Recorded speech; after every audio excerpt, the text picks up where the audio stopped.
Nope. Get out of here. Ow. Welcome, viewers, to the main event, part 2 of the Starfall Collective Minisode, Mud's Baubles.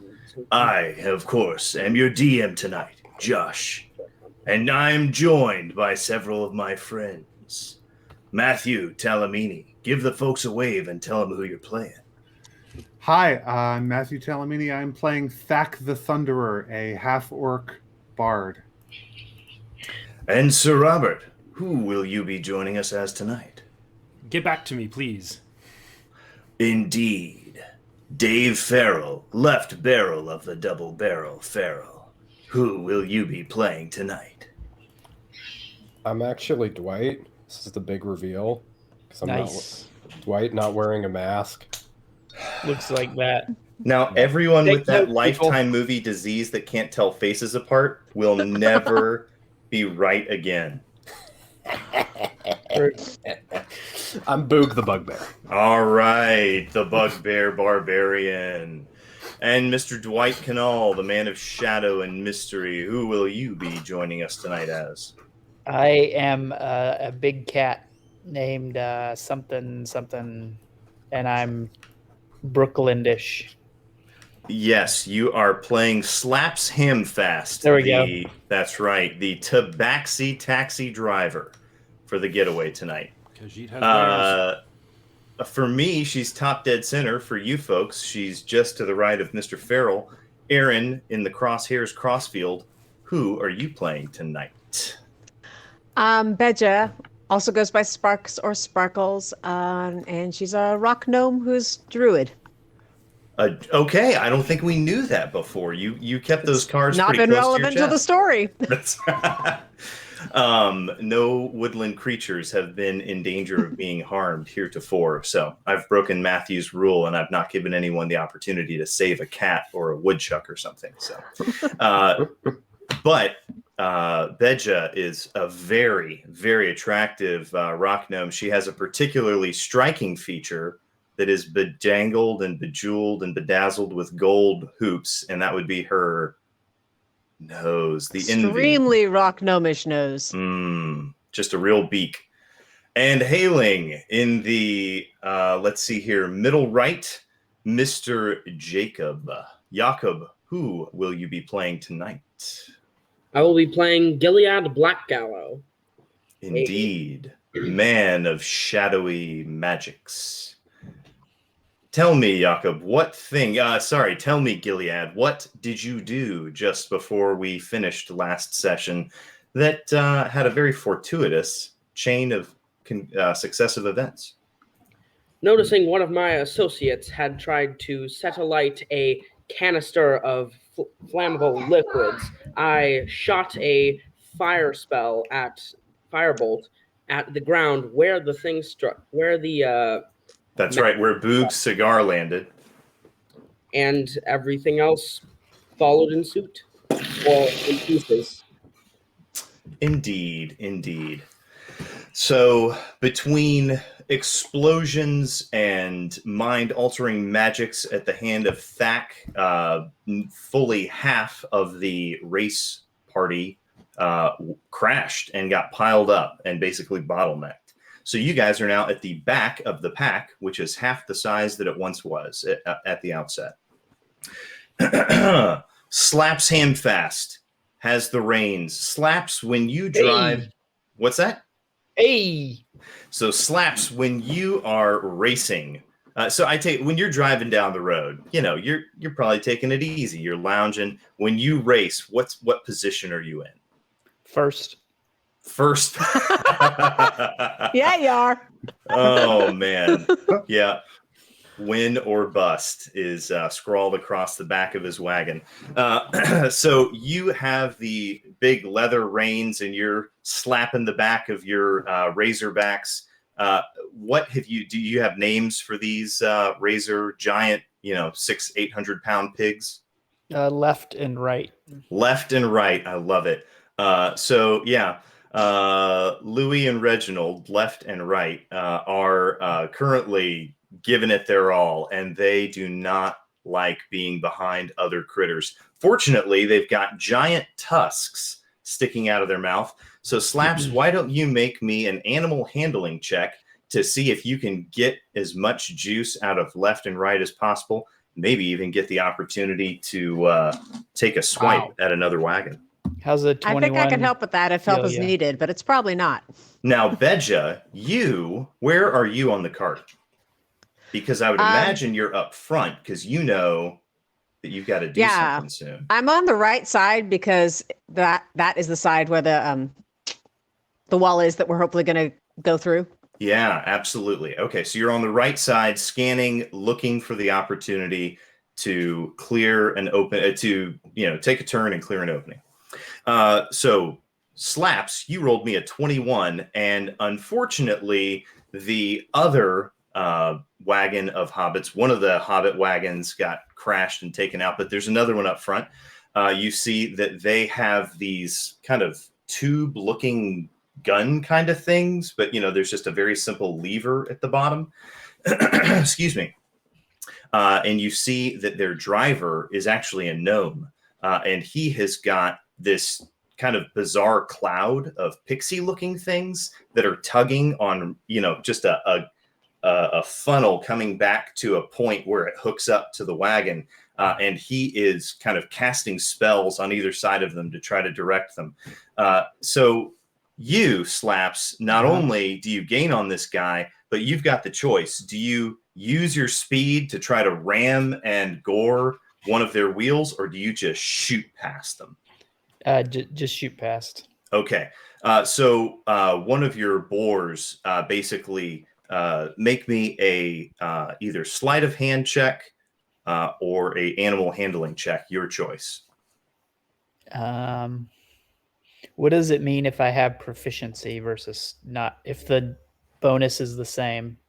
So if you have proficiency and the bonus is the same, whereas the other one doesn't have it, that just means that one of them is relying on a different stat that's a little bit lower and they've evened out. Proficiency means you add your bonus modifier to the appropriate skill that it should have it right next to the name of it. Gotcha. But if the modifiers are the same, you just tell me, are you relying on the animals or does the Slaps? Animals. Yeah, all right. So Slaps lets Wright do his job and he instinctively goes for the hub of the wheel, locks it up for a split second, and then lets go immediately, doesn't even lose speed. And you guys just go rocketing past these halflings. As you go by, you see one of the halflings get furious, and he levels this giant tube-looking thing right at Flinster Goodbarrel, who is in mid-swig. And he his eyes kind of get large, and he doesn't stop drinking. He finishes what he started. And as he does so, you see a giant net come out of this tube. It wraps around Flinster, and you see them begin to haul him back. And you see a number of the other halflings run over, and they grab onto each other's harnesses, and they start forming a tug-of-war line. Everybody roll for initiative. Or actually, we're going to keep the initiative that we had.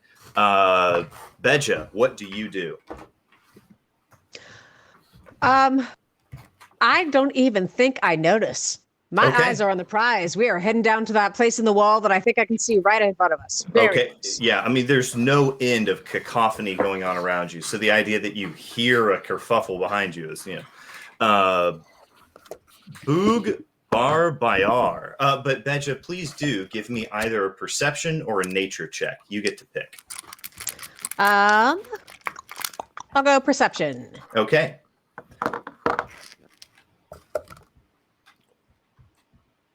Whew, an 11?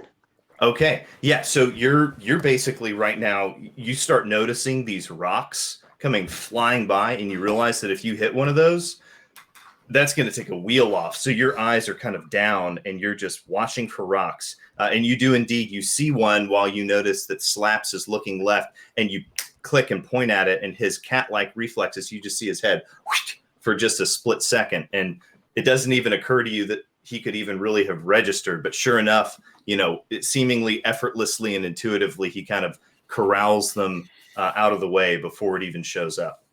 Go Slaps. Let's see here. Boog. Mhm. What you getting up to, my man? You're down a cigar, but you've got your helmet on and your axe in hand, and it is just. I would It like sounds like an to- electric guitar and a chainsaw. Yeah, no, that's Thag. You can hear it. It's hard. Oh no, to that's tell your where- axe. You have an axe of Oh. warning, and it is going Oh. off right now, telling you that you are in just incredible danger. It has been since the beginning of the race. It's going off because it's in my hand. That's a You dangerous are the situation. danger. I'm Wow. the danger here. Oh my gosh, that's our t-shirt for the night, guys. We need to get on whatever t-shirt making website. All right, Boog. I'm gonna try to cut. I'm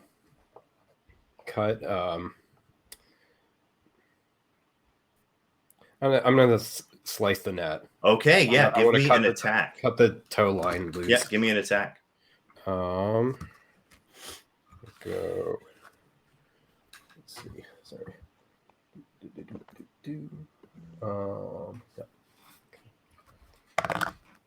That's pretty good. That's a 21. Okay, Boog, what's your passive perception? 15. Okay, you notice a glimmering kind of quality to this rope just before you swing at it. Does Boog have it in him to show caution or restraint, or do you just chop down on this thing anyway? What's restrained? I know. Okay. Roll me. It's all the same. If you've got it, do you have Arcana as a skill? No.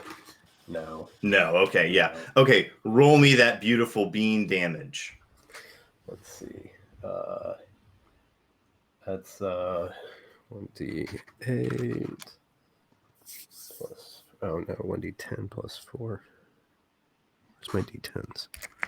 Okay. That's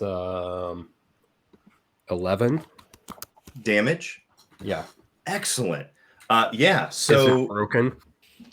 So you see a number of strands of rope pop out and away under tension, and what is left behind is this gleaming wire. Oh boy. And you take 17 points of energy damage as you see this giant arc of electricity just explode upwards into Boog's body, and you see him, and it's awful. Oh, I'm sorry. Do you mean the lightning smell. damage? Lightning damage, yes, lightning.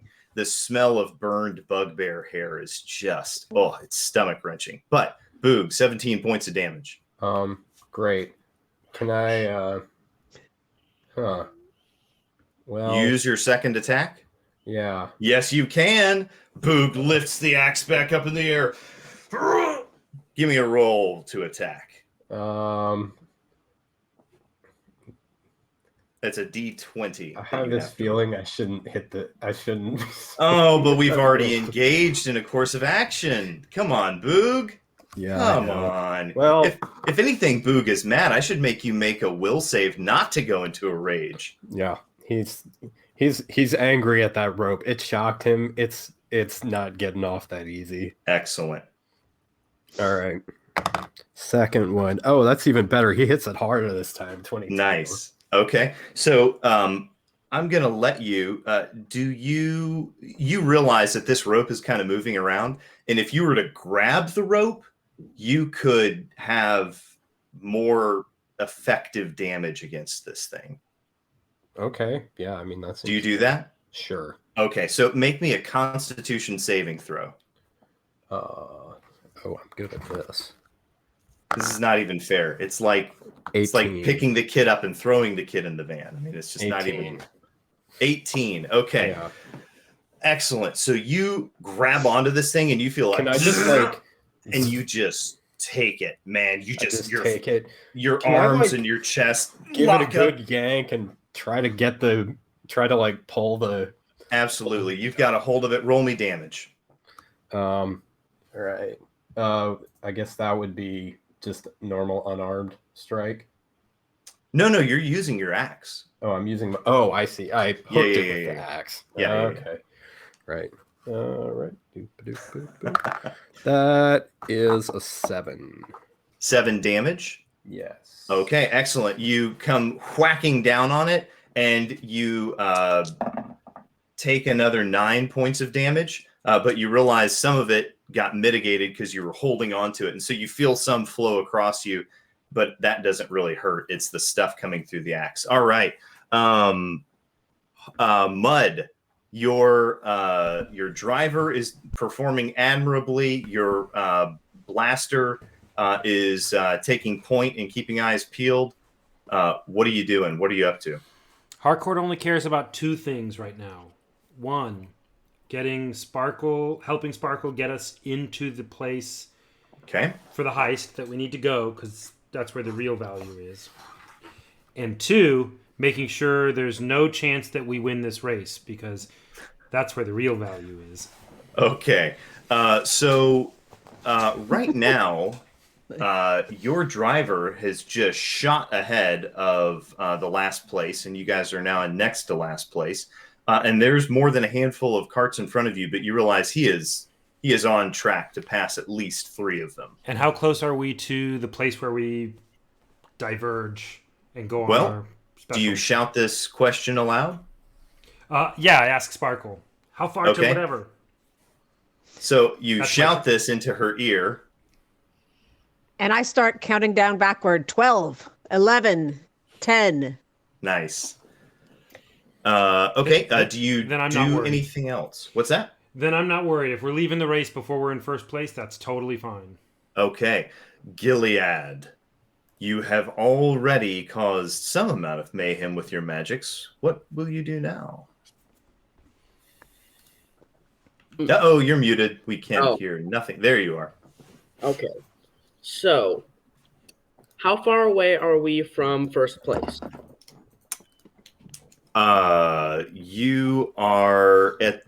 Only one person is behind you currently.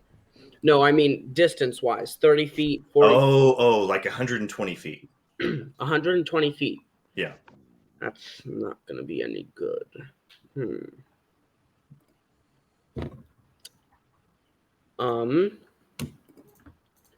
Well, if we're leaving in 12 seconds, from what I've heard from... You hear these numbers counting down. I'm going to cast that spell I prepared, the spell that I prepared for 3rd level, the one that I prepared just in case we get to 3rd place to take out the cheaters. Yeah, okay. The closest cart. What is the closest cart, by the way? The closest cart is the one that you have just come alongside of, who is currently grappling a member of your party and electrocuting your bugbear. They're trying to steal your drunk and fry your bugbear. You can take the drunk, but the bugbear is going to be useful. I'm going to... Savage. Black Aloe is dark. Very Machiavellian. Black Aloe is going to close his eyes, cast a magical incantation that is definitely not holy, and cast Summon Lesser Demons. Whoa!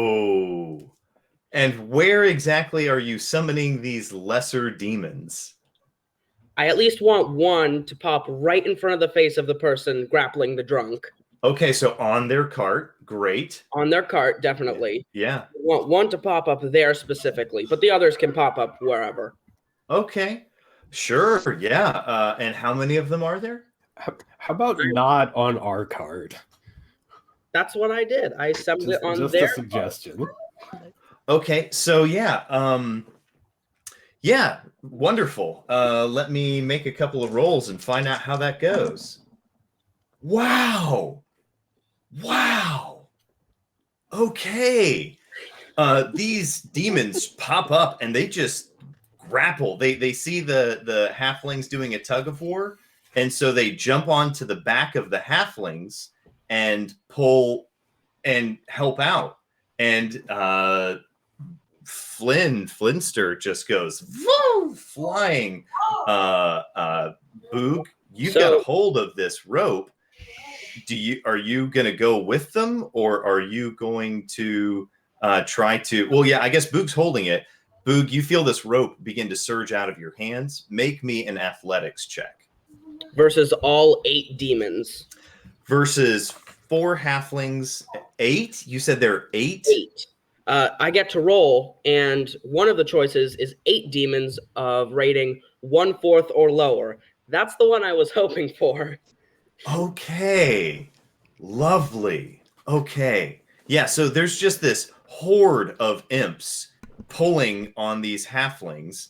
They're only a little bit shorter than the halflings. So Boog, how'd you do on that athletics roll? All right. That's a 20, unnatural 20, to match the unnatural demons. Yeah.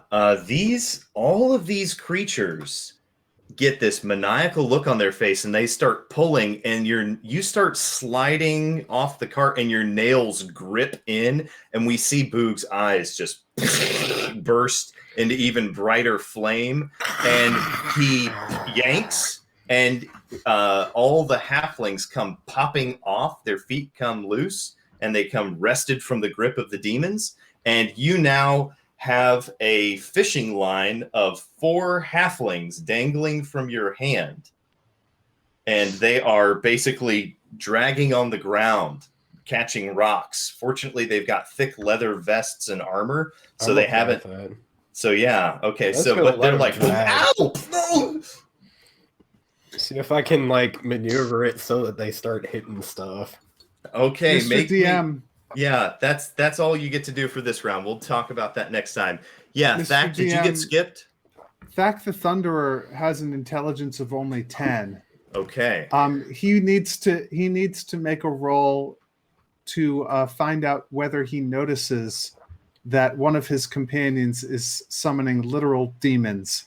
Okay, sure. I don't know how you could miss that. You see Gilead summon a bunch of demons. Fair see enough. that. Thack, Yeah. Does Thack get a turn? Yeah, so that was Boog's turn, or I don't even know where we are in the order anymore. So Thack, I'm going to say it's your turn. Gilead. That was Gilead. Oh, yeah, you are next. Thack, it is your turn next. Yeah, you're on the order. So Thack is going to approach Harcourt. Okay. And he's going to lean down close to him, and he's going to say, "Hey, Harcourt, we don't need somebody on the team who does that. That's bad news, those things." What, the demons? Yeah. Whatever. They're on that other cart, and we're about to leave. Now, I say, I'm going to interrupt. Wait. There should be a persuasion check here. I'm game for that. Right? This should be a contested persuasion check. It's something that I think you guys have the choice to role play. But if your choice is to leave it up to chance, I'm okay with you doing that. But I will not compel you to make that roll. Do you think Thack could be compelled by Harcourt in this situation? I think Thack has been tricked by Harcourt into fudging his principles more than once already. And we should roll. Starting to smell. We should find out whether that continues, whether Harcourt can trick him or whether he'll All right, Thack, make me a wisdom saving throw, I suppose. Well, just make me a wisdom check. Make me a wisdom check. Harcourt, yeah, I want you to make me either a persuasion check or just make me a persuasion check. Okay. And what Harcourt actually fully says is, who cares? They're on the card over there. The important thing is that's what all of this chaos is what gets us to your guitar. So he's going to appeal a 6. Okay, Harcourt, I think you've got a +6 bonus to that skill. So let's 17. Roll a 17. Okay.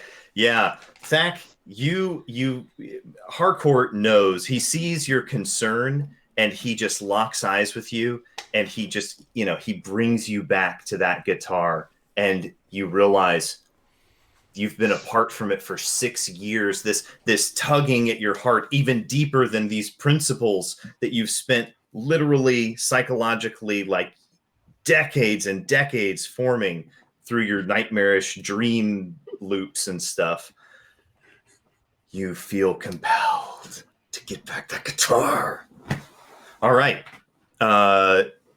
Yeah, these demons grab this gnome, yank him off the cart, and throw him backwards. And you see him. He bounces on the ground. You see little airbags pop out of his little utility belt, and he boing, boing, boing, boing, boing, bounces and rolls. I had all the gnomes. What's that? I thought I had all the gnomes on my You've line. got all the halflings that were manning the back of the cart. There was still a gnome up front driving the thing. And so now you guys are up against a demon wagon, and there are a bunch of demons. And so they try to ram you. And so you see the chief demon kind of intuitively knows what to do, and just They're not going to catch up. What? No. You've got a cart to the right of you up ahead. Yeah. And so you've caught up to this guy, and the demon tries to. The demons are not even under this guy's control. Well, yeah, he summoned them, and that was all he did, was just summon them. So the spell says these warlocks. They last for an hour, and they're directly hostile towards us, or me specifically. They don't care about you guys, but they hate me for whatever reason. Yeah. So you summoned them. Slaps, make me a animal handling check, because you've got a bunch of demons that are trying to ram into your cart. How's a 13 feel? Insufficient, my good man. As you feel a crunch, and you hear a splintering sound, and the back axle of the wagon actually like buckles for a second, and it punches up through the back deck, and then kind of settles back down, and there's something just violently wobbling down under there, but you're still moving forward. Yeah. Wow. Hey, Harry, do we need this cart for this heist? Are these all carryable things, the things we're carrying away? Because if so, let's just ditch it and go for it. You know that you're getting close. Mm-hmm. So Slaps, yeah. What do? You've got a cart that is now kind of violently wobbling. Make me a animal handling check to keep this baby in hand. How's a 21 do? You instinctively know to speed up just a little bit, and you feel this violent wobbling get faster and much less pronounced. And so you guys are actually just, if not just barely edging up on the speed rating. And Slaps, do you do anything else on your turn? Bonus actions or anything? Aim for the exit. Okay. Beja, you make me either a nature check or a perception check. Oh, okay. I'll go perception again. Okay. 19. Okay. So you haven't really necessarily been trying to like pay attention to the turns and stuff, and you're just focused on catching that visual cue because you remember that there was a particular like little like elbow of stalactites or something with a little trickle of water in the corner of the cave, and you see it up ahead, and you catch it in your eye. You can do what you will with this information.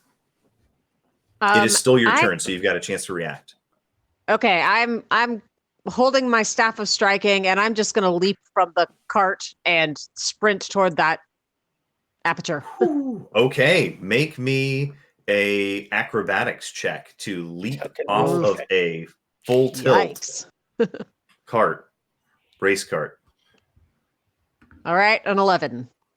Yeah, you tumble and you see little gold rings go flying out of Bedge's nose, and baubles go flying out of her pockets. She is just a jumbling roll of gnomish limbs. You take 9 points of bludgeoning damage as you smash into rocks and gravel as you tumble to a slower speed.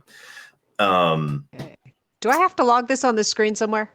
So you're going to put the number 9 into that little box next to your health, and then click that red like damage or hurt or whatever, and it will automatically deduct those points from your hit point total. Box next to my health. Where is that? Upper right. Yep. Boog.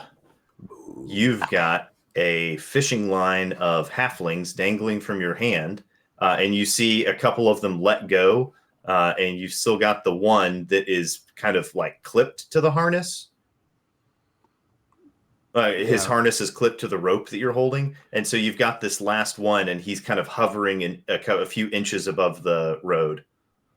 Hovering? Yeah, you're holding him up in the air. His weight is inconsequential. No. I was letting him drag. I know. 3 of them have let go, and they're just gone. The last guy is just hanging up in the air, dangling just above the road. I'm gonna punch him in the face and let it go. Okay, yeah, you kind of yank him up, and he goes flying. They don't have the harness things. It looks pretty rough on them, but don't worry, they're medics. Harcourt, Fit, and Mud. You notice Bedja go jumping off the cart. She kind of sees something and points at it, and then just leaps off. What do you do? You're muted, Sir Robert. No, I'm not. I'm thinking. Oh. That's a... I think... Harcourt... Sorry. She leaps off and it's clearly where we're supposed to go, right? Uh-huh. Yep. Yeah, okay. Does it look like Slaps is steering us correctly for that? I hope so. He has not yet reacted. Oh, okay. But yeah. Okay. Then I just tell him, this is it, Slaps. Steer to Sparkle. I don't know. I have already reacted. I've been steering towards that spot. Great. All right. I'm not prescient about it. I'm potent. Yeah, he, the tabaxi kind of gives him I'm doing my job here. I know, kind of face that only a cat could give. And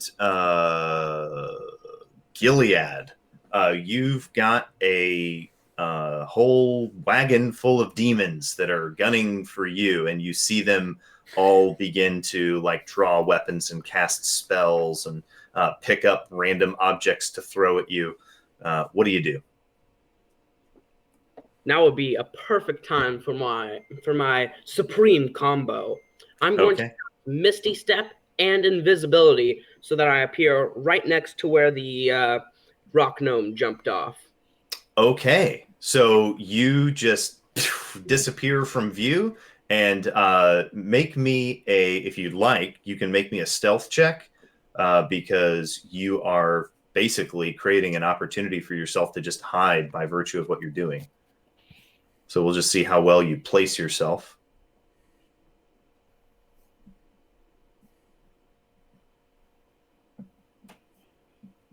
Jacob's just compiling his own homemade dice roller application. So just give 1 second. Natural crit. So nice. You see them just kind of become and they're all, you see their little heads pivoting around, and you just see them scream with rage, and you see they all just kind of point at the next guy up in the crowd, and they're just screaming at each other in abyssal, and you see the main demon cast showering flames on either side of the pixie cloud, and they just shoot forward. Okay, go ahead. They can detect where I am. They can detect where you are. They can just tell which direction I am at any point. Not the distance, just which direction I am. Oh my goodness. Okay. All right. Well, I should have had retcon. terms and conditions. You see them do that, and then you see them you see some of them. One of them goes, ah, and he turns around and screams and points, and you see this cart just makes a hard turn.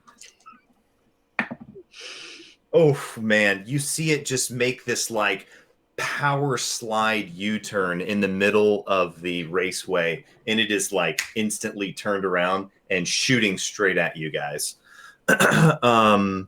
Thack, there is a wagon full of demons drawn by a giant cloud of pixies barreling towards you. I have this question. Sure. They're coming towards me? Yeah. They're They've in made front a of us? U-turn. They've shot ahead of Okay. you, made a U-turn, and are now shooting straight at you. And are they in between us and our destination? It looks like they're on the far side of it right now, but they're past our destination? They're a little bit past, but they're headed back at you, and it looks like, depending on how quick they go and how quick you guys go, you could meet somewhere around there. They did a power slide U-turn. Got it. I have this question. Yeah.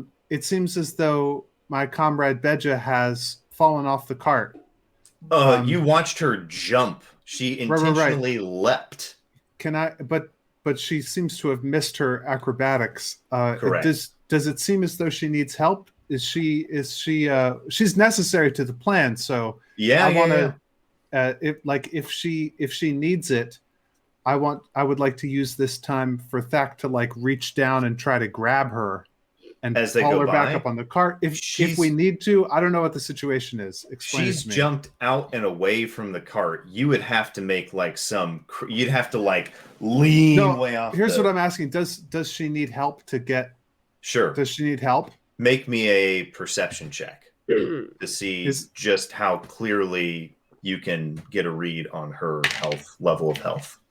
Or medicine, if you think medicine is more appropriate to scan someone from a distance. No, I'm trying to ask tactically. Sure. We're trying to get to a place. She's going to do a thing at the place. Sure. As her falling and tumbling, does it seem like it's going to prevent us from achieving our goal? What's your perception check? 10. Yeah. You see her go down and tumble, and you have no idea how badly hurt she is or is not. You just see that she goes down. You can't tell. I know. The information that Thack has is that he does not know. I don't know where she is.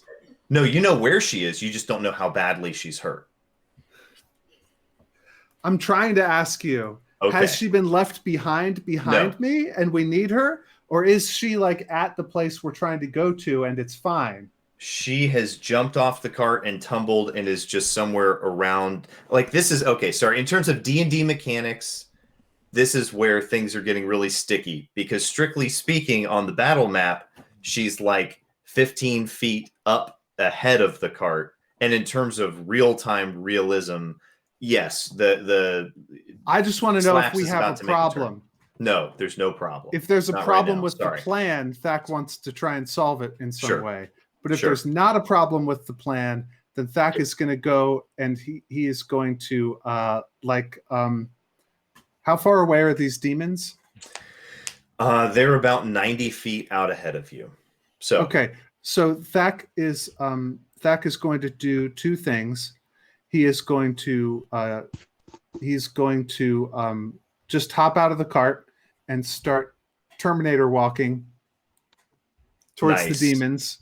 Nice. And as he does that, he is using an action called Channel Divinity. Okay.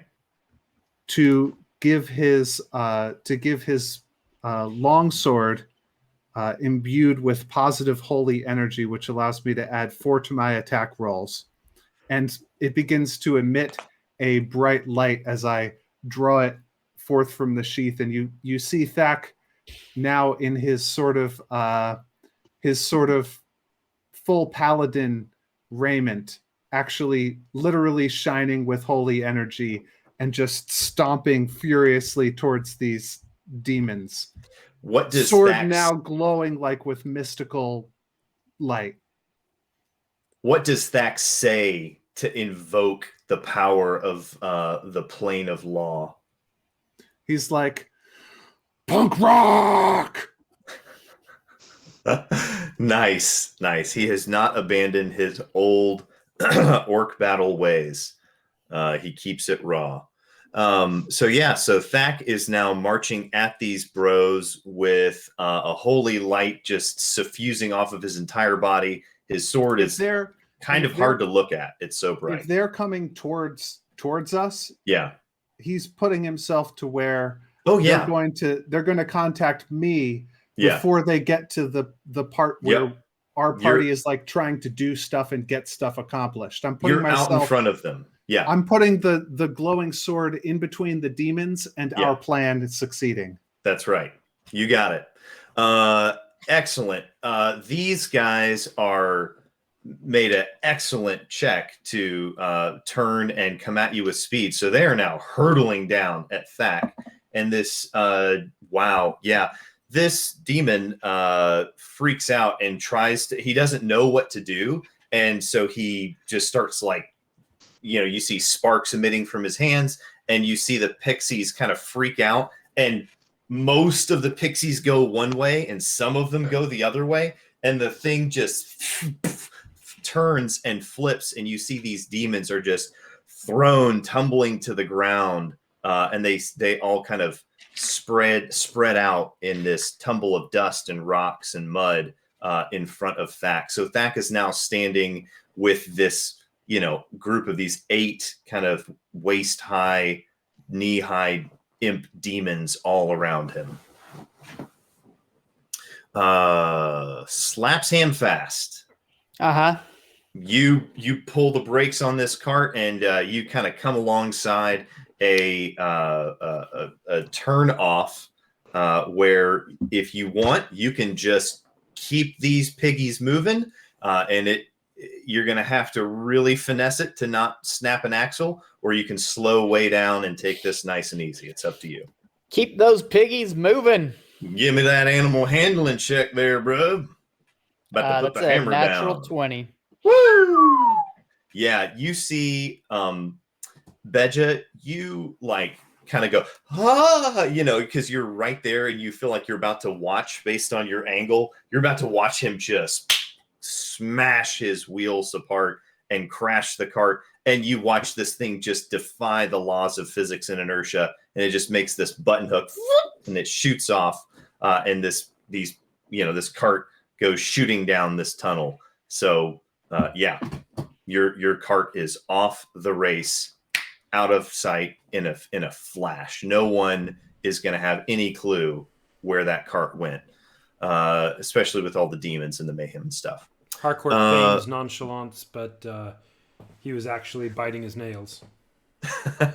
Beja, you know that you've got a couple options here. Slaps has just gone shooting down this corridor, and you know that he's about to come to a fork where he's going to have to make a decision.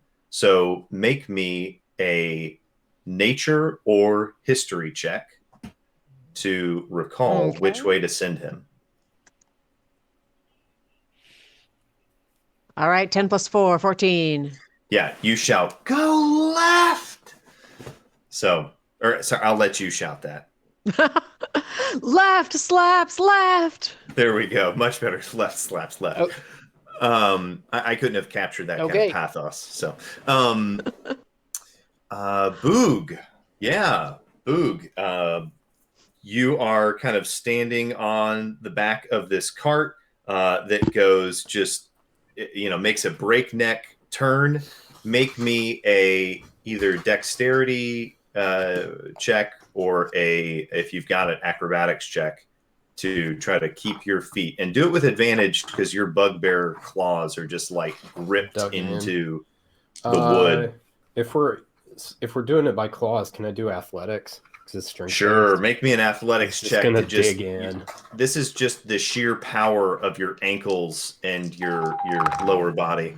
Oh yeah, we get a 24. Boog just digs in hard, one hand just clamps on the railing, and Nice. All teeth and sinew, neck sinew, and just Love it. And so you go shooting off down the tunnel with the anybody cart. that comes tumbling out the back of the cart, he just grabs them, blocks the way. Yeah, Gilead. They slam into him. He doesn't move. Well, we'll get to it in a sec. Harcourt, Fenton, Mud. I'm not even going to bother to make you make a check. You see this cart go flying, and you see this barrel come unlodged, and Harcourt kind of jumps up on top of it and runs along the top of it until he gets it in a stable position. Absolutely. And just surfs the cart. So what are you doing? From atop this barrel. Yeah. Do I see anybody clearly in trouble? You see Beja picking herself up and kind of like, catching her breath. Okay, yeah, just go and check on her, make sure she's okay. Hey, you doing all right? Anybody need any help? But kind of focus towards her. Make me an acrobatics check, just because it's that kind of moment. Deal. Or performance, if you wish.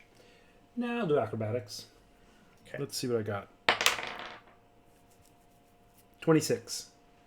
Yeah, you see Harcourt just do a backflip, and he twirls in the air a couple of times before landing on his feet as though this were some sort of ballet performance, and just casually on the balls of his feet, walks over to Beja and, lifts her up off the ground and asks her how she's doing. Gilead Black Gallo. Yes. Is it my turn? Oh, it is your turn. Sorry, it's a big table, my man. I hope you didn't grow a beard between turns. No. Good. So. Yes. So, Gilead is going to run towards the cart with the demons, but stay out of reach of them so they can't, Yeah, sure. Me or whatever. I mean, you've got Thack as this giant human barrier between you and them. You can kind of peek around him if you want, but yeah. So you get out there. What do? I'm gonna stand next to Thack, but slightly behind him so that he's still the closer target, obviously. Okay. And I'm going to cast Toll the Dead at whatever demon pops up next. Okay, sure. There's one that looks like you see one that is already hurt. You can see it kind of favoring its arm and its leg a little bit, and so you on this guy. Yeah. What does Toll the Dead do when they fail their saving throw? Take some damage, I believe. Some sort of dolorous bell. They take 2d8 damage. Okay. If they're at full health, but 2d12 damage if they have any hit points missing. Yeah, and that's why I told you that one of them was hurt, because I knew that you would want to. Oh my gosh. You see this thing lock eyes with you, and you see a look of abject terror, and you see its bones begin to rattle and vibrate like it's inside of a bell, and you see bell drops on it. It just explodes into a shower of ash, and you see this little runic kind of shape appear in the dirt, and a portal opens up and sucks the rest of his ash back down into it. Thack the Thunderer, you wield a sword of nearly pure light, and your armor suffuses and emanates the glory and radiance of law itself. What you see is different shadows. The shadows against the rock walls, because we're underground, right? Yeah. The shadows against the rock walls move as the sword, which is a bright source of light, flickers in and out as it skewers demons with a that's going to be a only a 16 for the first. That hits. And then does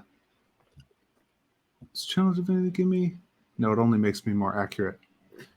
So that's going to be a 14 damage to the first one that I skewer. Sure. How's it doing? Okay, so Gilead, tell me something about yourself. Tell me your alignment, if we can be so gauche. Neutral, lawful neutral. Lawful neutral. Lawful neutral. Terrible. It'll all Just make terrible. sense. That's okay. All right. Well, things would have gotten very interesting, but as it is, you just your sword just seems to just like a hot knife through butter, like a lightsaber through organic material. You just the blade rushes through his central cavity, and you see him just atomize around your blade, and you see a portal opens up below the ground, and he disappears. That was the first sweep of your sword. Time for my second attack. Yeah. The light on the walls flickers, and you see what's 12 plus 16. That's going to be a 28 to hit. Goodness gracious. Yes, you do hit. And wow, that's a good roll. Same amount of damage, actually. Okay. 8 plus 6 is 14. Yeah, so you bring it across, and then just come down on this next guy, and he just kind of erupts into two separate like showers of spark, and you see both of those plumes that have gone outwards with get sucked back down into the arcane mark that appears in the ground. Summoning demons like this should be illegal. I pipe in saying it is, but I have a license. Oh no. Thack, make me a wisdom saving throw.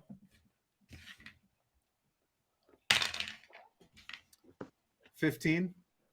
Oh, Thack, these demons, you're still in your rights to send them back to where they belong, but unfortunately, the fire and ire that you're feeling towards Gilead is suddenly, quite blunted, quite muted, because he's got a permit for this.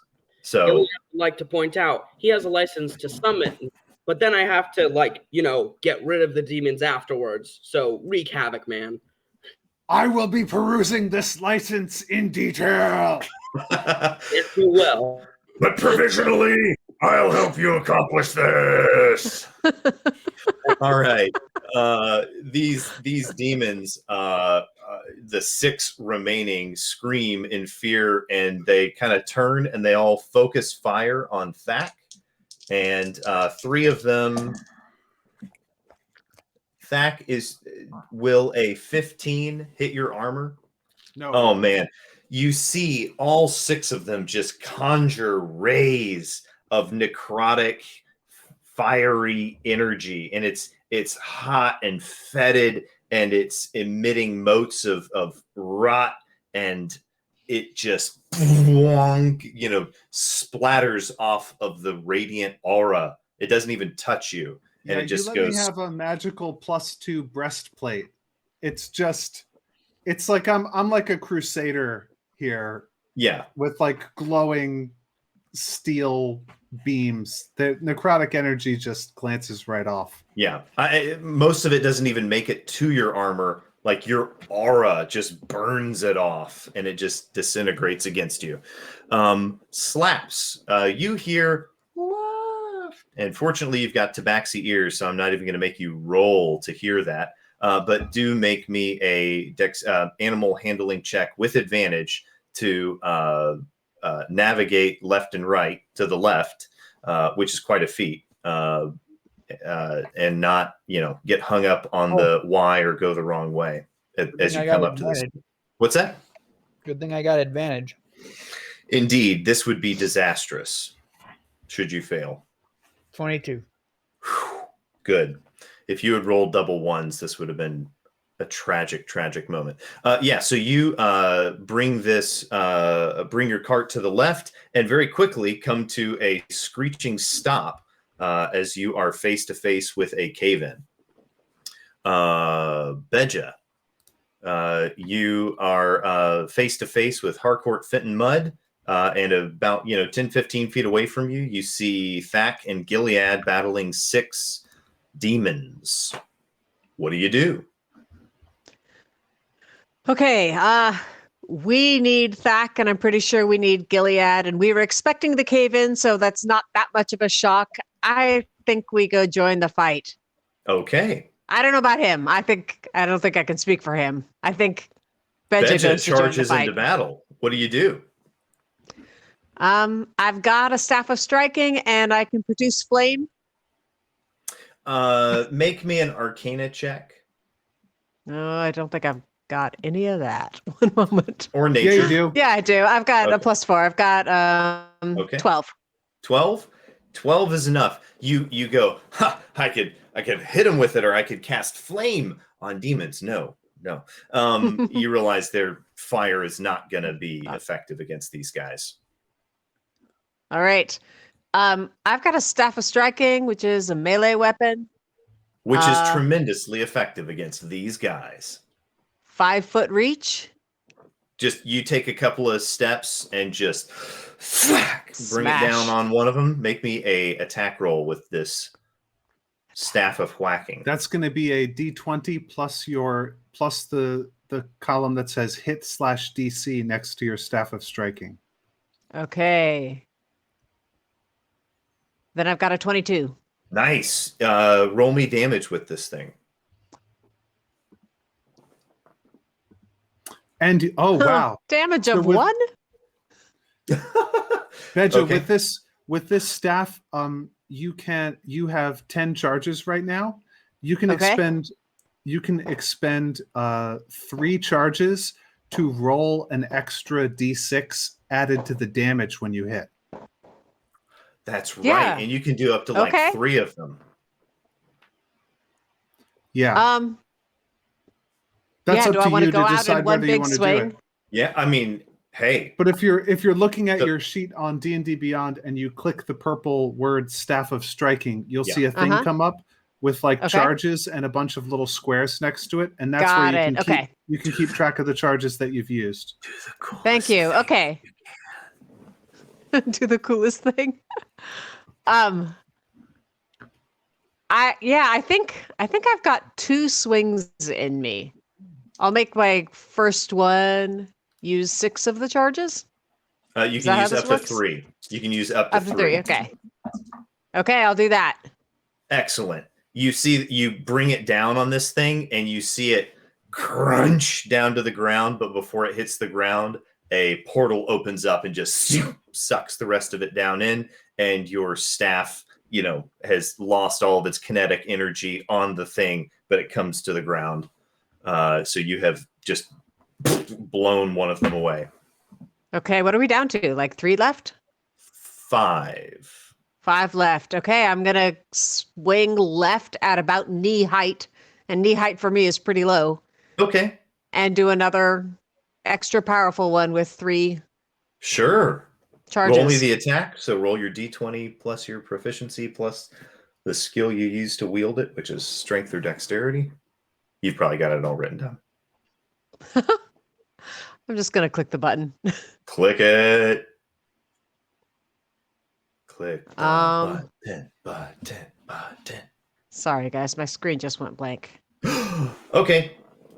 Somebody who actually has a die want to roll it Nice. for me? It's okay. deal. Yeah. How'd I do? You hit the next one and you come up on it in the small of its back and you lift it up off the ground and you see this staff just supernaturally kind of shoot forward in her hands.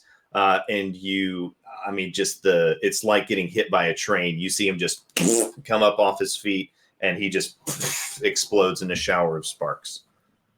I want to point out you guys are obliterating these guys, and that is not necessarily the thing that, yeah.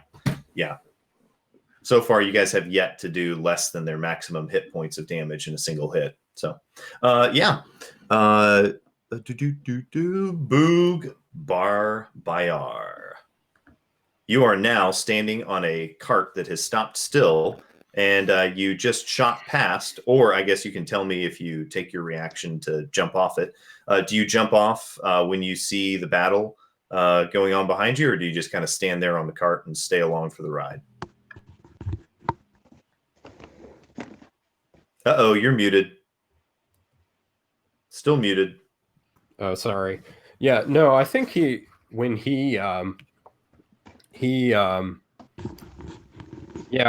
when they took the turn, he just kind of clamped down hard, and I think he held on all the way till the thing stopped. Excellent. So how far away are we from the brawl? You're out of sight. The tunnel. You are now stopped in front of a collapsed tunnel.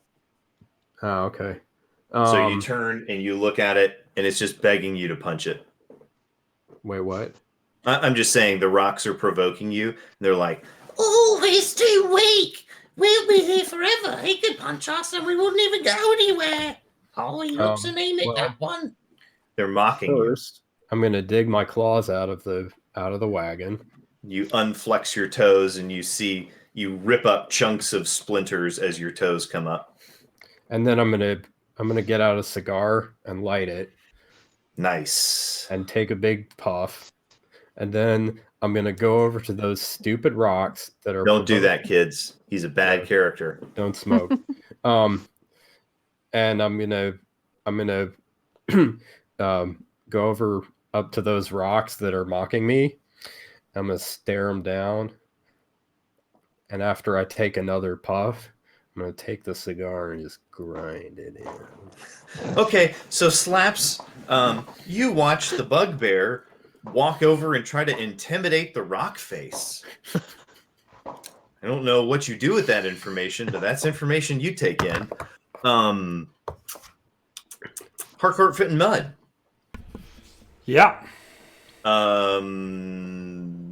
Beja just walked away from you and destroyed 2 demons. What do you do? Yeah, I saw that. How many are left? At this point, 4. So, excuse me. Yeah, Harcourt is going to he doesn't have anything really. He has a fire-based spell, so there's not a lot of great attack on these. I guess he's got a short sword, so he'll just sprint over to the nearest one and give it a whack. Okay. Make me that attack roll. Yeah. It was a 24, apparently. That's enough. Give me some damage. This fool is being flanked, so if you've got any roguish abilities that give you sneak attack. I do, actually, then. Thank you. You get it. There's a opponent within 5 feet of him? Yep. Okay, great. That'd be Thack the Thunderer. It's me. Yay. Let's see. Blah, blah, blah, which means I get an extra... Yeah, sneak attack By the damage. power of teamship. So let me roll that. Sorry, take me a sec. I had to look up what it was.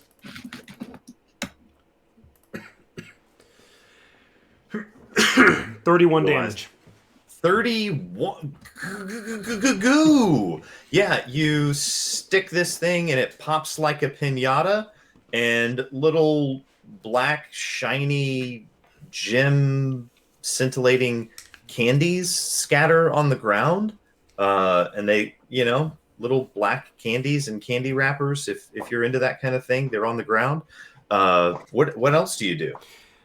Just to say, by the way, that was all sneak attack that did that damage. It was not that powerful of a sword. But that's yeah, Harcourt, Fit, and Mud just kind of like steps among some of the demons and just kind of walks up behind him and says, "Hey!" And the demon, in shock, turns. He explodes. Yeah, and then because I have a what do you call it? Condition? No, I have a 2-weapon fighting thing. Ah, yes. So I just have another attack, and so I will just quickly do a little bit of a sort of dance-looking kind of move, weaving through the legs of people, and strike at another one, rolling a 21. That hits. But doing significantly less damage, I suspect. In this case, only 4. Yeah, and you finally, you come across the leg of one of them, and he, turns and, is, you see its mouth open and its putrid, fiery, sulfurous breath fills your face. Gilead Black Gallow. what will you do to take responsibility for these legally summoned entities? I am going to, again, cast Toll the Dead on whatever demons are left. How many You just saw one of them get stabbed in the leg by Harcourt Fenton Mudd. Okay. One was killed by me. There are four. There are four left. One is damaged. Okay. No, wait. There are three. There are three left, and one of them is damaged. Three There were four left, and Harcourt killed one and damaged another. I apologize. There are three left.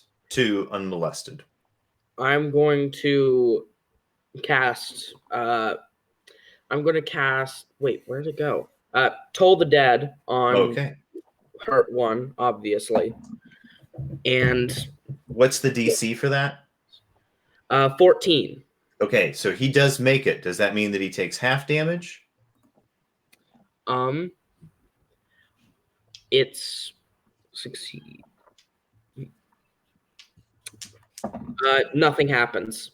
Okay, so yeah, so you try to do the same trick, and he's not even paying attention, like it's a psychic attack, and he's so focused on with murderous revenge upon Harcourt that his mind is impervious to your psychic powers. Yeah. Thack, there are 2 and 1 before you. Are you keeping track of who's gotten to go? It's been a while since I. Yeah, it goes Slaps, Beja, Boog, Harcourt, Gilead, Thack, enemies, Slaps. Okay.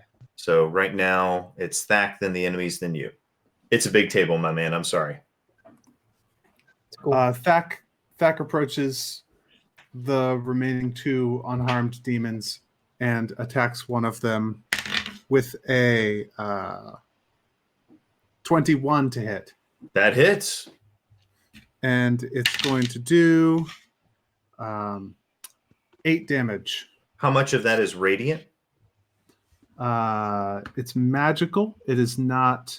There's no radiant damage attached to it. Are you not like getting to add an extra D8 or something to your attacks against evil things as a paladin? I thought that's what your sword igniting and light was and stuff. Don't you do radiant damage with your attack? No, that's a different thing. Oh, okay. That's divine smite. Okay, gotcha. That I could, if I hit him and I wanted to expend a spell slot to do some extra damage, that would be radiant damage. I'm not interested in using any spell slots on 1/4 CP CR bad guys. Sure. You're is this the one that Gilead is engaged with, or one of the 2 unhurt ones? It was going to be one of the 2 unhurt ones. Okay, so yeah, you bring your sword crunching down into him. He's still up. All right, the next attack is going to hit the same one. Okay. That's going to be 7 plus 12 is 19 to hit. That hits. And 8 more damage. Yeah, you on the second one, he explodes in sulfur and motes, and that all the ash of his remains gets sucked into the portal. It's time for the bad guys to attack me. Yeah, this one last guy just kind of runs at you and just starts raking at you with its claws. Does a wow. Okay, the first one, he goes to claw at you, and you see his fingers begin to sizzle and burn, and you see him struggle to cut through the actual solid radiant aura, and he's just and you see smoke coming off of his fingers, and he takes the other one and just stabs it straight at you, and you see it pierce through the aura like a crysknife going through a personal shield, and it stabs into your abdomen, Thack, for 9 hit points. 9 hit points. What was its what did it hit me for? What did it hit? Oh, it hit you for 21. Wow. Sorry, does that hit? Yes. Okay, I was gonna say yeah. Sorry, I 21 did not hits. ask. I apologize. I should have asked. No, That it's was fine. my bad. Okay. Slaps Hamfast. It is your turn. Slap whips around Aurak, the binding bow, and fires an arrow at that guy. Nice. At the one that's attacking Beja. Yeah. Okay, nice. You have to run just a little ways, but as a tabaxi, you just kind of bing, bing, you just take a couple of leaps and you're right there at the edge of the cave. And you've got just, through the bend of the cave, you've got just this tiny little window and you see this thing over her shoulder and you send this arrow firing. Roll me the attack. 16. And you see it just hit this thing in the head and it comes off its feet and just blows up midair right there in front of Beja. Beja, there is one imp standing kind of in a triangle with you and Thack. I think I actually trust Thack more than I trust me right now, so I'm going to turn my back on the imp and like I'm about ready to run away to be a good target. So he turns his back on Thack. Okay. You see Beja just kind of turn and present her back to this thing, and you see it, swipe at her. But Thack, you've got an attack of opportunity on this guy. You are. Do I? You do. Beja has opened up this moment, so you see this thing's claws are coming right at her exposed neck. It's about to seriously mess her up. But I get an attack of opportunity. But you get an attack of opportunity before him. It's walked away from me to get to her. It has turned and begun to disengage from you to do this, yes. But it hasn't taken the disengage action, because if it had done that, then I wouldn't get an attack of opportunity. Correct. My attack is going to be 26. That hits. And 13 damage. Ooh, nice. You see this thing, you see Thack's weapon come down on it, and you see it just explode in this burst of white light, and it's just vaporized. The portal opens up and nothing goes in, and you just hear this sucking sound for a while, and then eventually it just closes. There was just nothing left to go down in there. So congratulations. You have defeated the demon puzzle that you put yourselves in. This was a BYOM party, bring your own monster. If your DM is not providing enough combat for you, pro tip, supply your own enemies. Thack would like to raise his very glowing sword above his head, and he's only got this extra glow and super fighting ability for another 48 seconds or something. Sure. And so he's gonna look around for any other entity visible that seems to be offering violence to him or his friends. Okay. Or anybody else, just anything that needs smiting in the immediate vicinity, he is scanning for. Okay.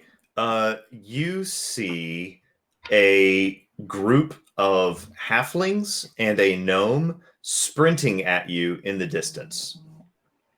And they appear to be making a great cacophony and yelling and pointing, and they're angry and they're charging your way. Have they got weapons? Yes, they do. And they're brandishing them. I go to meet them. So Thack charges off at them using his move speed. Thack, do you run silently and determinedly? Do you yell a battle cry? Do you... What does it look like when Thack charges off? Screams Thack, as Thack is going towards them, he's... what does this look like? I think this is... he's got the sword up, but almost like in like a flashlight type way, the way like a highway patrol officer might might hold a flashlight, you know, and Sure. and he's going towards them, and this is an attempt at an intimidation, and he says something like,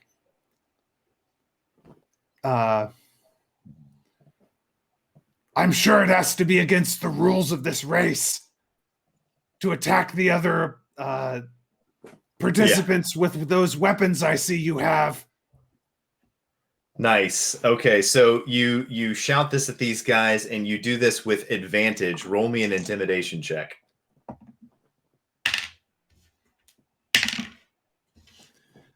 23. Yeah, you see them all scream and just like hit the brakes in their and stop in their tracks and turn and sprint the other way. Like all 5 of them are just running away from you as fast as their little legs can carry them. Good sportsmanship builds character. Oh man. Very good. And on that bombshell, we will take our 10-minute break. And when we return, Slaps, Hamfast, and Boog the Bugbear will have a little bit of a head start of a couple of rounds on cracking this literal wall before them. Hang tight. We'll be back in 10.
Where's Matthew?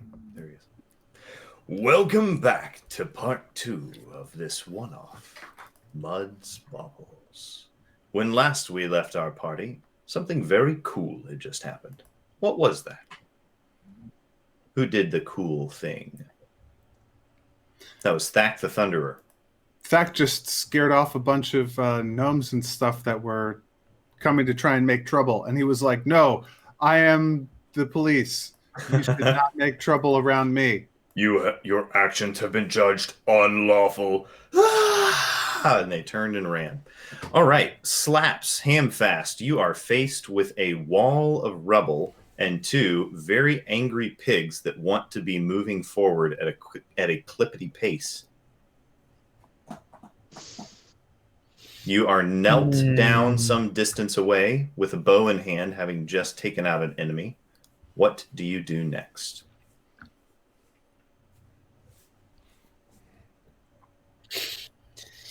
Well, actually, all the enemies are dead. We're out of order. Come join me.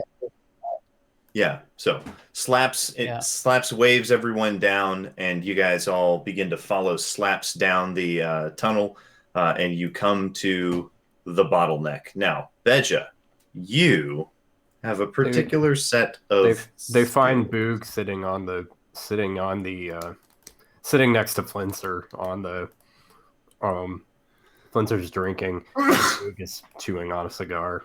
And you guys all walk up to Flinster and like, what the heck, man? Where were you? And he's just like, I've been right here this whole time. What do you? I mean, I'll share. Yeah. No? Okay. All right, fine. And he just puts it away immediately. Boog says, what took y'all so long? So slow. I have a couple things that Thack wants to do whenever it's time. It's time, baby. We're out of order. You see Beja walk over to the rocks and begin running your fingers over them. Right. So Thack looks around at the party and tries to see who is damaged and who like took some damage, who looks hurt. Oh, Boog is Boog took a pounding from the electric rope. You see several long red gashes along his arms, and you see he stinks. He smells so bad. Lots of burned hair. Yeah. So there's a barbecued bugbear, and I want to make him slightly healthier. Okay. What if What if I gave him like 15 hit points? That would not bring him up to full, but it would be most welcome. So Thack goes up to him and lays his hands on the bugbear and says, "Hey, buddy, that lightning thing seemed to really take it out of you." And does a lay on hands, and you see like the energy of like lawfulness and health like restore the damaged muscle tissue to its like proper correct form a little bit, and he gets 15 hit points there. And then Thack is going to Boog offers you a cigar in appreciation. Do you receive? Thank you. Those are poison. Boog shrugs. Grab the cigar. No. Well, you can, if you want to start getting into sleight of hand checks, we can do that. Beja, you have been studying this for a little while.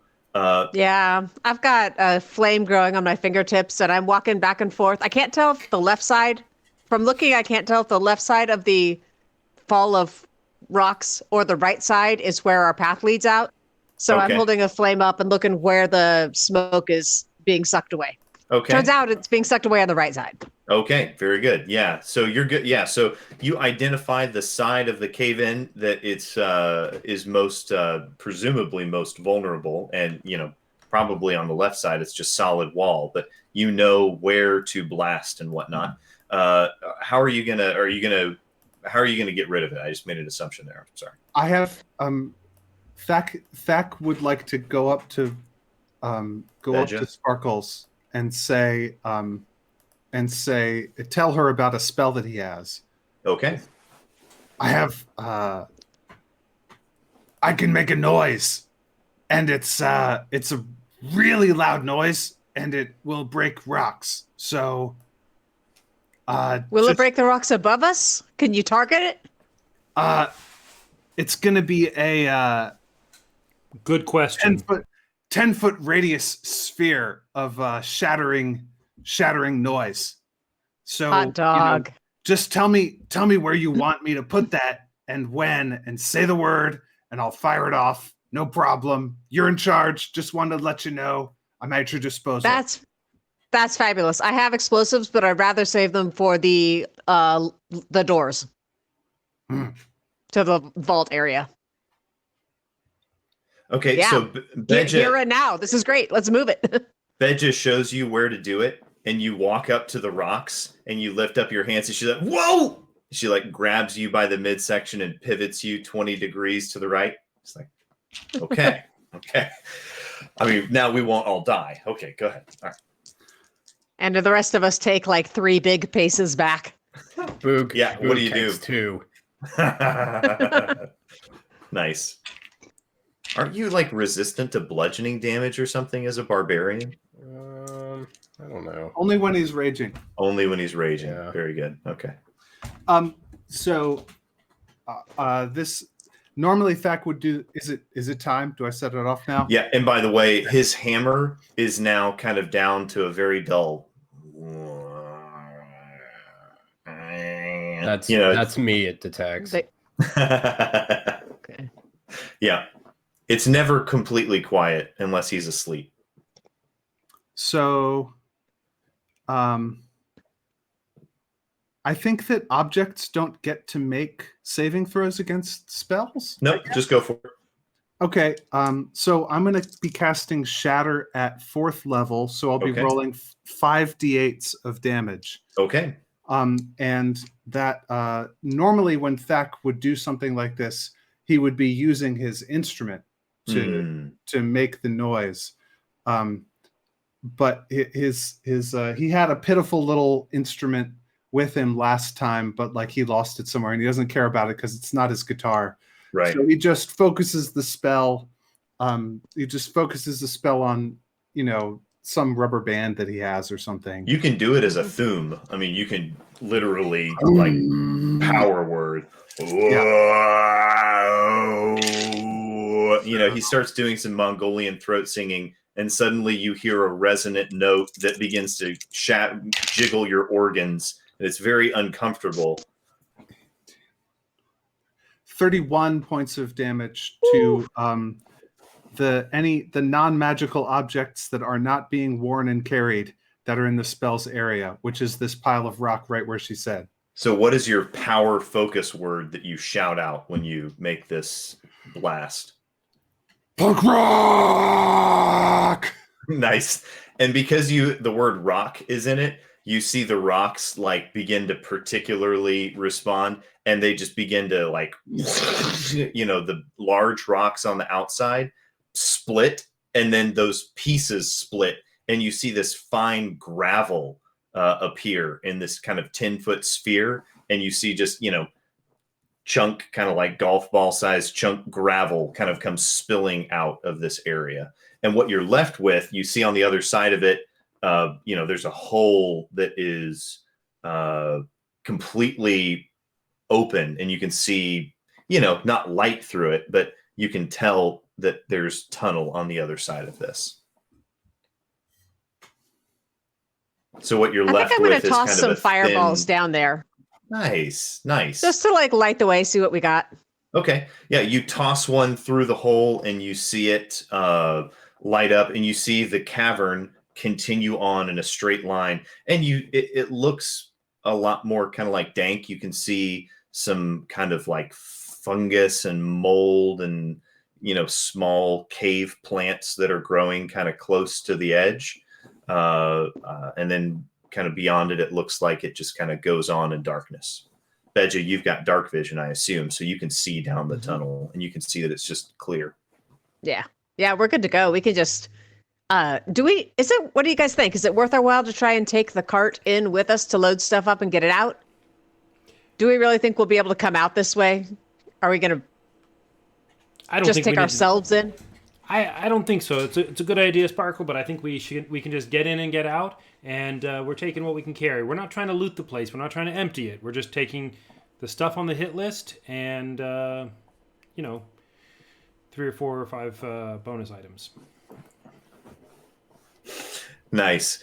So you guys, Boog, you kind of walk forward and just kind of, bust through some of the remaining wall of rocks and stuff. And there's now kind of a Boog-shaped hole in the opening, and anybody else can walk through that easily, spaciously. So, as you guys travel along this tunnel, Beja, you find a couple of places where they're she stops the party, and you go over and you move a rock that none of you would have noticed, but Beja, it's like for you, it's like seeing a mailbox or something. So you walk over to it, you pick it up, you pop out a little scroll, a little casing, you pop it open, you take it out, you read something, you're like, okay. And so you and I will talk in private about what that is later if we need to. But, Beja kind of gets a little bit of information and puts that back in and deposits it, puts the rock back. So as you guys travel along, it takes a little while. It takes a good 10, 15 minutes. But eventually you come to a part where the tunnel kind of goes down rather steeply. And you know that this is kind of the last kind of bend that presumably should be coming down on top of one of the warehouses. So, you guys, it's up to you how you want to proceed. So what now, Sparkle? How do we get to where we're going? Honestly, this is not my area. I always go, I say, my wife, Stella, she says to me, hardcore. Well, anyway, this isn't my area. Once we get inside the vault, that's where I shine. Yeah, good news. This path is exactly what we expected. If we go down here, we'll be on what was it? There was 2 warehouses with a vault in the middle. We'll be coming down on the left warehouse. There's a trellis on the front of all of the things, so we can climb down to the ground level, which is well below ground. I think probably our best stuff is going to be in the center vault because it's the best stuff. So let's just slide right on down to this thing, make our way to the base of this warehouse, and then about 30 feet to the right will be the door to the vault. Now, my understanding, guys, we in that let's call it a meeting we had, that there's a couple of us going inside the vault, and then there's a couple of you larger folks who are going to be staying outside, causing some kind of distraction. You guys ready? Now, I think you guys had talked about doing that, but if you were going to do that, they would have had to have split off. Oh, I thought they were going to do it in the place that was not the vault. Oh, okay, right. I could be wrong. But yes, you'll be able to do that, but instead of doing it from the outside, like just running up to the gates and kicking the gates, you'll be able to do it from the inside. It'll be even more effective. Yeah. Okay. I'm expecting a big, loud, vibrating axe is not good for stealth. And right. also a big bugbear is not good for stealth. What's that? I'm just expecting it's not great for stealth to have. Not you. Dave was saying something. Sorry. Yeah. Yeah, it was Boog and Thack were going to do that, right? Yep. Absolutely. Boog. Yes. Boog looks sideways at Thack. Havoc. So, in order to nods, grins. Yeah. So, in order to accomplish this, you guys puts out the cigar on his leg and throws it to the ground. Right. So, coming in Beja's way, Beja knows that all she has to do is send them through a little access chute, which will be interesting and a very tight fit because it's not designed for bugbears. But Boog, she's pretty sure Boog will be able to fit. Yeah. And she kind of pulls out a little bag of oil and starts pouring it on his shoulders. It's Here, you take that. You might need the rest of that. Waves him off. Waves her off. It's like, get out of here. He is quite oily already. Everyone has a good laugh. Yeah. So wait, you guys. Boog, before we go, What? Thak stops and centers himself and goes very quiet and casts locate object. Okay. What is the range of locate object? 1,000 feet. Yep. You perceive that basically you're standing here looking down the tunnel. It is basically if you point your finger in a straight line and then go down like maybe 10 degrees, 20 degrees, somewhere in that general direction. It is pretty much straight in front of you. So that means it's likely in the vault and not in the warehouse and not in the vault. Lucky you. Both the warehouse and the vault are in a straight line. I gesture to, I bring Harcourt up close to me and I point him in exactly the direction that I've detected with my spell for where my guitar is. Right. And I say to Harcourt, I will keep them away from this place. And Harcourt reaches up and pats Thak on the hip and says, I got it, big guy. You get it. You do get it. You're gonna get it. Get it. Get it for me. You'll have it in no time. And then he follows Boog. Yeah. But now Harcourt knows exactly where it is, or at least he has that straight line, that one line to it. Harcourt also has locate object. So but it's not cast yet. Boog is going to, as he goes along, Boog is going to make some adjustments to the size of the access hatch. Yeah, so cool. Beja, you point out you take them down a little side tunnel and you show them the access hatch. And Boog, you and Thak kind of squeeze your way into this, and you've got just enough room to belly crawl and kind of use your arms to scrunch forward. Think John McClane in Die Hard going through the air ducts. But with a lot more. Yeah. You hear thudding in the stone, through the stone. You guys feel it faintly. Hey guys, before we split, what's our meetup point? Back in the lobby. I mean, isn't that where we're going? Okay. Back to where the race started? No, not the house. We can't go back there. Thak's dinosaur is stabled by the racetrack. Yeah. So that's probably the place where we're planning on meeting. That's what I meant by lobby, the racetrack sort of main place. We have a flashback to all of you guys standing there, and Ben just like, wait, where are we actually going to meet? And everybody's like, oh, okay, here. Okay. It kind of cut back to this moment where Ben just like, sorry, right, good point, thanks. Does everyone remember? And everybody's like, the lobby, yes. And everyone tries to convince you that they actually remembered the plan. Very good. So at this point, we're splitting the party.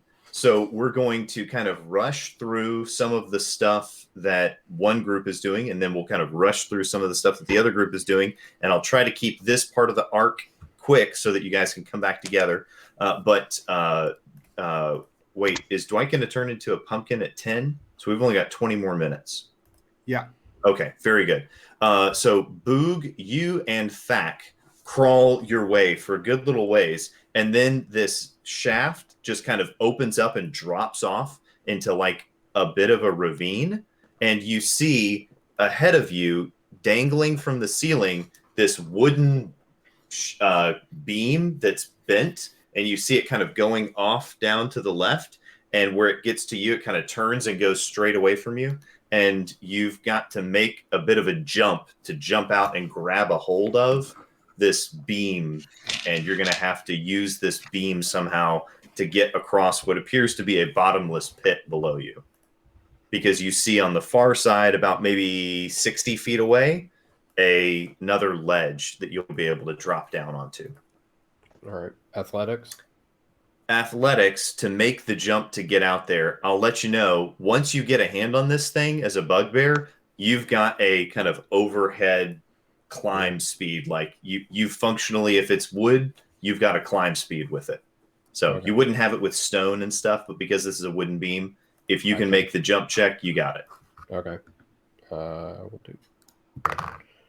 Ooh, that's not great. That's a 12. Nice. Boog goes jumping off, and Thack, you see Boog's foot slip just as he goes to jump. If you want, you can make me a reflex check to try to get a hand on him. I don't have the word reflex on my character sheet. Oh, sure. Sorry. You can make me a dexterity check to try to reach out and get a hand on him. Sure. Yeah, I do not want him to fall, and so I will definitely make a dexterity check. It's only an 8, though. Okay, yeah. Boog goes, and you hear him come crunching down on the ground as he takes. Unless you've got some sort of secret monk ability that you haven't told me about.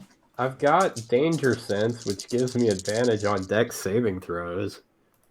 Nice. Well, unfortunately, you didn't quite jump far enough to actually make it. Yeah. So you take 18 points of falling damage. Ouch. Mr. DM.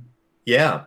You'll have to tell me whether Thack still has in his possession the mysterious rattling copper box upon which he is able to sort of hover or float in a you've got a disc. Levitatory way. Right, you've got a disc that's about this big. It looks like a 45-pound gym barbell weight, but in the center of it is this disc, this like copper kind of box. There's a some sort of object in the middle of it that rattles, and he does in fact have that. So it's been years and years since he figured out how the way to use this thing. He can use it to float gently down as though a feather falling. Right. So you kind of have to kind of lean back onto it. When you jump out, you have to lean your weight back so that your weight is coming down on top of the thing. But when you do, you then begin to So I'll float gently. Fall. I'll float gently down to the bugbear, and when I get there, I'm just going to... Make me an Arcana check real quick to see how you use it. Whoops. Let me get another one. Drop that one off the table. 14. Yeah, absolutely. You lean back into it, and you just textbook comes straight down. And you land next to Boog, who is... Just looks all kinds of... All shades of angry. Yeah. I guess I'll give you the rest of this then. And he lays hands on him, and he gives him the remainder of his holy power to heal goes into the bugbear's body for 10 more hit points. Nice. Right. Boog is 9 shades of angry now. Okay. All right, where do we go from here, buddy? So you guys travel forward, and there's only one way to go, and it's down this corridor. So you guys travel along, and you're kind of walking through ankle to knee deep water, and every now and then there are things that slither and things that come out and hiss, and then they take one look at you and they just turn and flee. There's nothing down here that wants anything to do with you. At one point, some sort of any of them gets an arm length, I reflexively hit them. Yeah, there's like a 2-headed alligator that pops up, and Boog just like kicks it and sends it flying. Yeah, and you guys come to some iron bars that the water flows through these iron bars, and you can hear the faint sound of like talking and scraping boxes and stuff like that. And we will come back to you in just a second. When they reach the bars, Boog says, "I'm not your buddy." So everyone else, you see Tig Sparks grab this kind of bar, and you see her turn it, and you see some arms retract, and you see her lift up on this hinge, and she immediately freezes, reaches into her bag, pulls out some oil, puts a few drops on the hinge, kind of gives it a little back and forth, and then you hear just the faintest little instead of the that would have surely alerted everyone to your presence. But you are looking down at a warehouse full of kind of boxes of about the size and shape of the box that they use to move the raptor in the opening of Jurassic Park. And you see a couple of them are just splintered and shattered remains are all that is left. One of them is just kind of the materials all charred. And you see a couple of them that are kind of rattling around, and you hear various roars and hisses and scraping sounds as you realize this is a warehouse full of monsters in boxes. Wow. All right. Are there any people, guards, or anything that are not in boxes, basically? That's precisely the sort of information that would be revealed by a perception check. That is precisely the thing Harcourt asks himself as he taxes his perceptions. Let's see. Woo-hoo. I rolled a natural 1. Nice. Oh. Harcourt pulls his head back in and goes, "We're in luck, guys. All clear. Just boxes of monsters as far as the eye can see. You guys are all very relieved to discover this information." Slaps is not, and he looks for himself. He rolled a 24. Okay. And what's your... Okay, yeah. So Slaps sticks his head down and notices this grizzled old man in the corner who has a cat following him around. And you see him, he's got what looks to be a pail of, meat and organs and gristle and stuff. And he's reaching in and taking some and kind of throwing it at the bars of these cages. And you see, claws and tentacles reach out and, pull this meat in. Sounds like Dazzler is the guard here. Harcourt, does Slap say anything about that, by the way? Yeah, there's an attendant. We should not tip him off. Harcourt is so persuaded by his own perception of things because it was, such a stunning failure that he says, you're just seeing things. And he wants to look down and just look for a shadowy bit and do a flip down to the floor level and try to basically...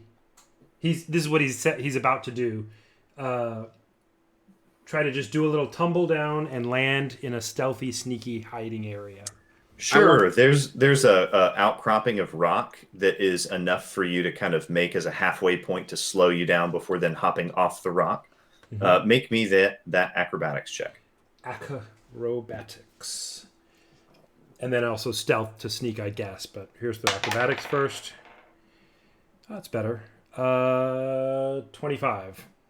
Nice. Yeah, you see Harcourt drop down to holding on to the lip by his hands. You see him kind of give his body one good kip, and he flings his body over to the edge of the wall, lands on it with 2 feet. His knees, completely compress and absorb, and he just kind of lively drops down the remaining 10 feet and lands soundlessly on the balls of his feet. Does Dazzler notice? Slaps, you're watching this guy. Uh-huh. Yep, he seems to just be going about his business. But as a tabaxi, you are particularly keen to keep your eyes on that cat that is next to him. But it appears as though neither he nor the cat recognize you. What does the cat smell like? From here, Mm-hmm. Make me a perception check. Oof. 8. Yeah. I mean, it's a weird cat that hangs out in a room full of monsters all the time, and you just can't quite pick out its scent over the overwhelming wall of smell of all these other species. Gotcha. Makes sense. Yeah. Harcourt tries to hide and such that he will be able to signal to them that it's safe. He still, I guess, does not see the... No, there's now boxes between you and him, big ones that are 10 feet tall. So you're now down in this kind of simple maze of grid, chaotic grid of boxes. And he's going to try to find the door, the exterior wall and go find the door, but doing it stealthily. That's on the far side away from you. What else does everybody else do? Is everybody hanging tight and waiting, watching him? Do any of you go down immediately? I'll join him. As a tabaxi, you can just jump down and just land on your feet. Make me a acrobatics check with advantage. Acrobatics. There it is. How big is a tabaxi? Matt, I think we said that they're about like maybe 5 to 6 feet tall. Yeah, but he's extra big. Oh, yeah. He might only be 5'8", but he's big. He's extra heavy. Yeah. But nimble.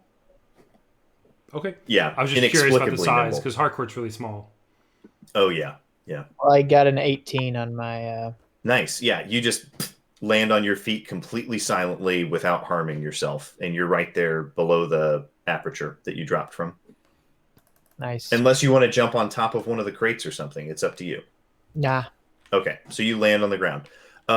Very good. We cut back to Thack and Boog in front of those bars. What do you gentlemen do about this barrier before you that blockades your progress? Is it how sturdy does it look? Does it Pretty look like sturdy. something They that- look like inch-thick steel bars. Okay. I mean, they're what not.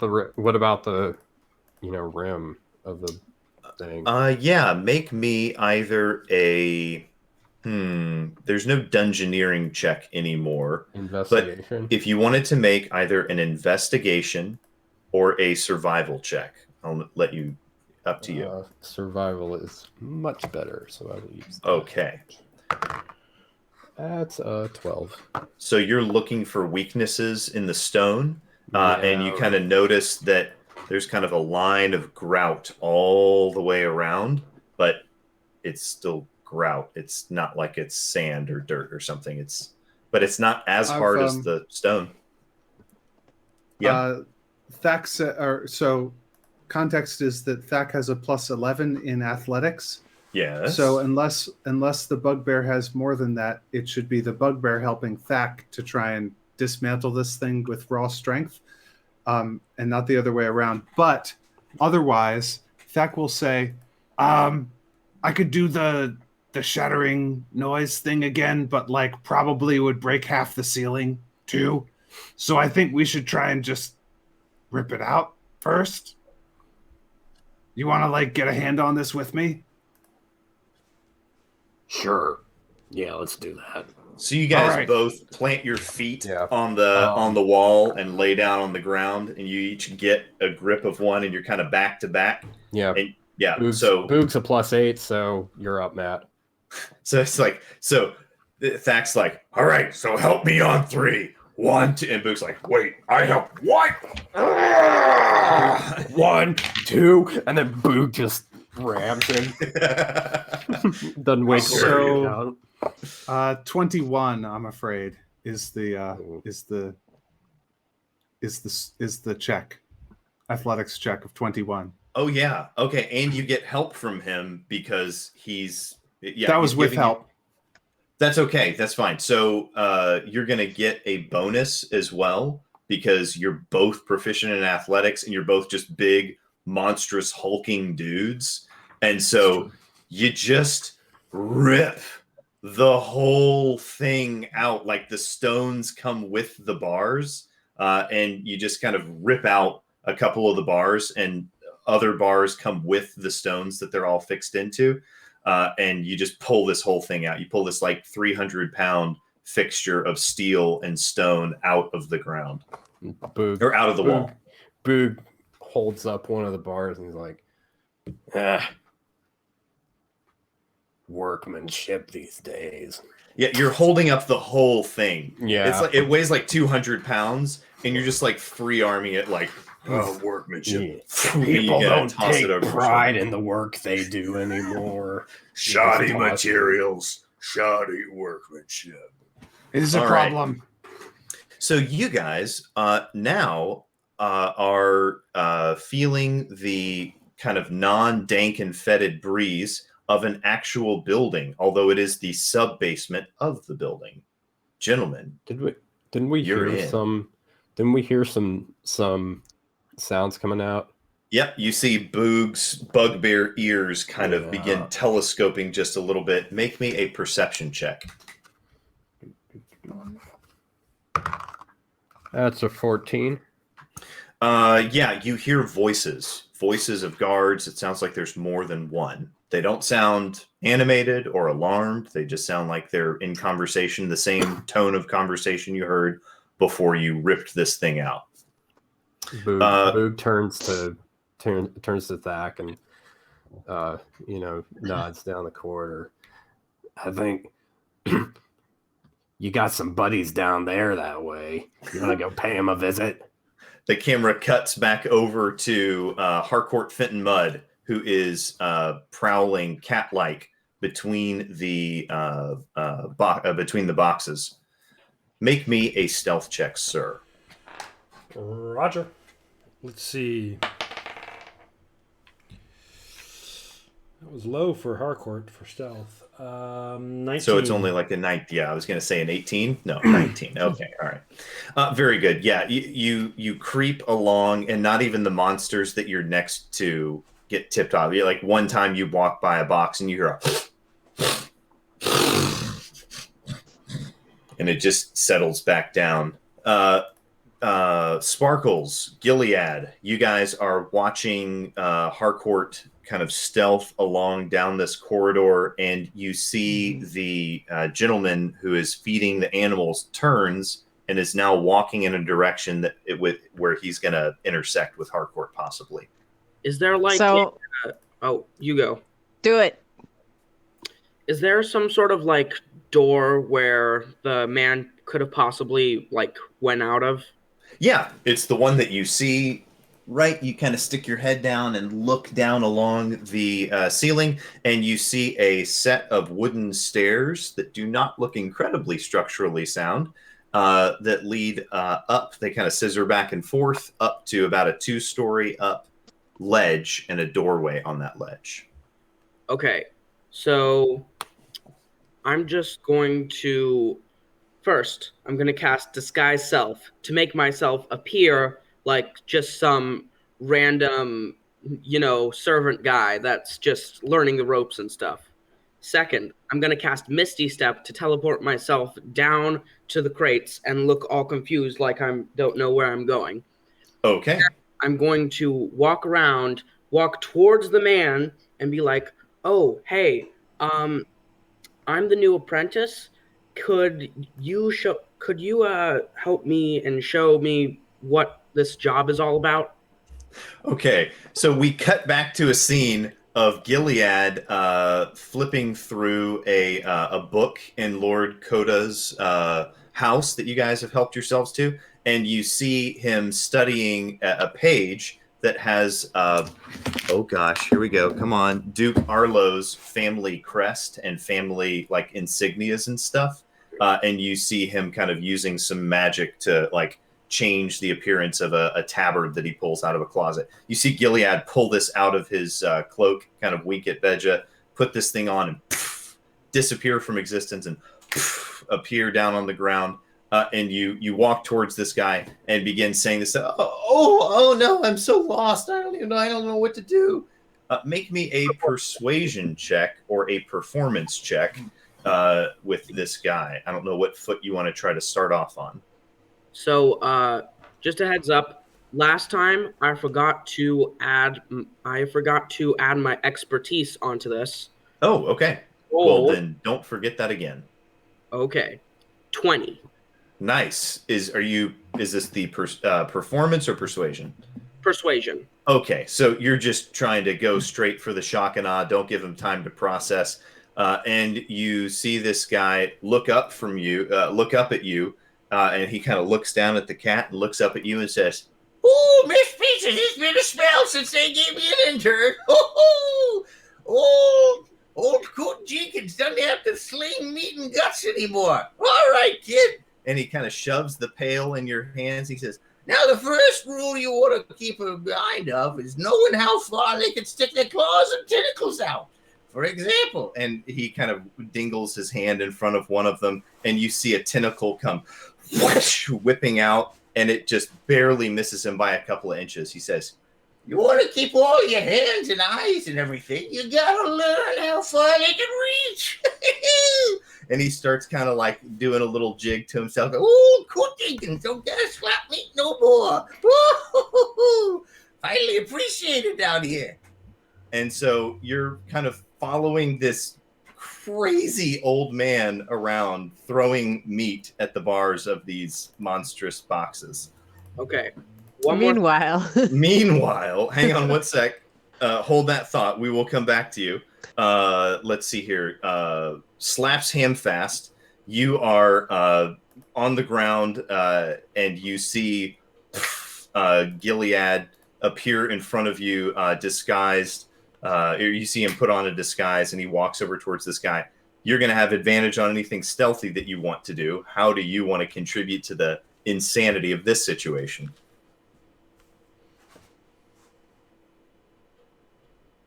Uh-oh, Dwight, you're muted. I don't know if you know that, but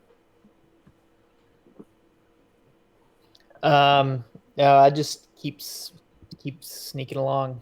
okay. As you're sneaking along, now that you're down on the ground level, you actually manage to kind of at one point catch a whiff of that cat, and you're able to kind of isolate it. Make me another perception check. Perception. 15. 15. That cat smells wrong. Like Evil? real, not evil, wrong. Like the hairs on the back of your neck, you're fluffing out. Your hairs are fluffing out involuntarily, reflexively. Your limbic system is kicking in, and you're reacting to a threat. Okay, I shoot it with my bow. Nice. All right. Roll me a attack on this thing. How is a 26? That's enough to get the job done. What's the damage on that? On the first attack, it would be 14. Yeah. So you, the arrow goes stabbing through this cat, and you see it in a split second. Its face kind of peels apart and peels back, and you see its mouth open, and you see another mouth come out of it, and you see these like flagella-like things with little razors all over them begin flipping around, and you hear this ear-piercing, god-awful scream. Everybody in the room, make me a wisdom saving throw. Uh-oh. Not you, Fact, not you, Boog. I love you, and you're wonderful, and you're precious. I would never do that to you. You're right.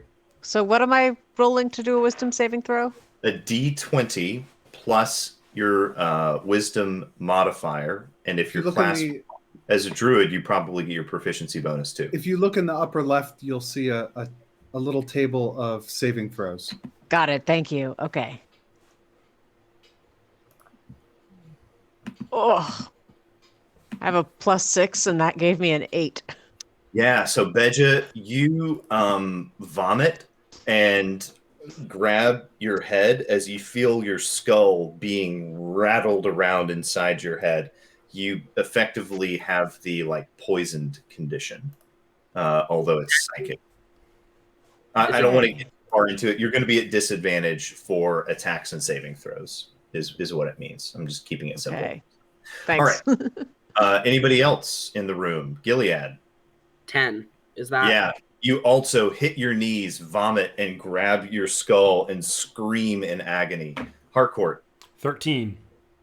Oof. Yeah. Harcourt doubles over and he falls sideways into the box, and you see him and he spits up blood, and a little bit of blood comes out of his nose, and he grabs his head. Slaps. 14. Yeah, all of you, every single one of you, just scream and hit the ground, just crying in agony, holding your head. You're utterly discombobulated as you see this cat kind of turn inside out, kind of, and it kind of triples, quadruples, octuples in size, and you're now looking at a medium-sized monstrosity of, this kind of vaguely quadrupedal thing, but its front legs are like turned inwards on itself. You don't even know how this thing walks. And you see out of its back erupts this like kind of cluster of heads, and they all begin like screaming at the same time. So we have disadvantage on what? Everything. Okay. Let's see. And with that, we pause for the night because someone is about to turn into a pumpkin and we must be respectful of their time. Dear viewers, I apologize. What was meant as a one-shot is quickly becoming a three-shot, but I promise we will land this plane next week so 3 that... to 12 shot. What's that? 3 to 12 shot. It's a simple one-shot. We're just going to take 2 sessions, no more than 3 or 4, and by the time we hit session 5 or 6, we'll be completely done with the story, and just 7 sessions later, ready to get started, so Sir Robert can pick up right after that 8-session one-shot. That's all we need. So, but it has been a pleasure, ladies and gentlemen. As you can see, in this case and many others, failure is still beautiful. But success isn't that bad either.